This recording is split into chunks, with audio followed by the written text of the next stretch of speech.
ان شخصیات کے متعلق اہل سنہ کی کیا رائے ہے؟ محمد بن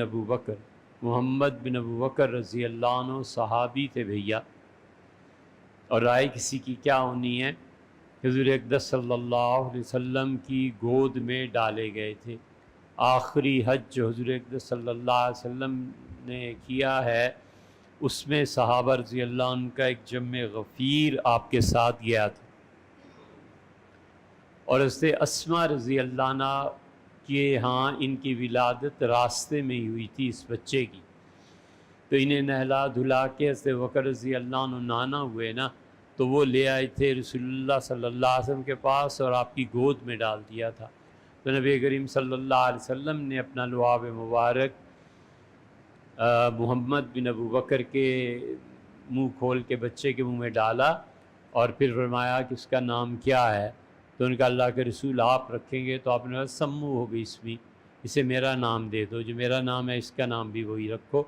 تو محمد بن ابو بکر رضی اللہ عنہ بہت بڑے صحابہ کرام رضی اللہ عنہ میں اس معنی میں شمار ہوتے ہیں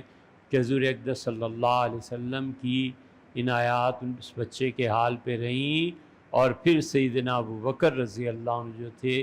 یہ ان کے سوتیلے بیٹے تھے، کیونکہ اسماء رضی اللہ عنہ کے شوہر ابو بکر رضی اللہ عنہ کے انتقال ہوا، تو اسماء کی شادی پھر سیدنا علی رضی اللہ عنہ سے ہو گئی تھی، اور پھر اس سے پہلے اسماء کی شادی ہوئی تھی حضرت جعفر رضی اللہ عنہ سے۔ حضرت علی رضی اللہ عنہ اسماء اس کی محمد بن ابو بکر کی عبادت سے بہت متاثر تھے اپنے بیٹے کی عبادت سے، ہوا جو کچھ کے ہوا، اور جو قتل اور یہ ساری چیزیں ہیں، یا حضرت عثمان رضی اللہ عنہ کے سامنے جواب دینا، یہ سب چیزیں ہم وہاں کہہ چکے ہیں جہاں پہ بات آئی تھی کہ صحابہ کرام رضی اللہ عنہم کی تعظیم تعبداً واجب ہے، اس پہ پوری بات ہم نے کی ہے۔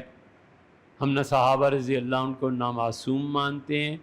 کہ ان سے کوئی گناہ ہو ہی نہیں سکتا، اور نہ ہم گناہوں کا ارتکاب جس میں قتل، شراب، بدکاری یہ سب چیزیں شامل ہیں، نہ ہم انہیں اس درجے پہ لاتے ہیں جو باقی امت کے گناہ گاروں کا درجہ ہے۔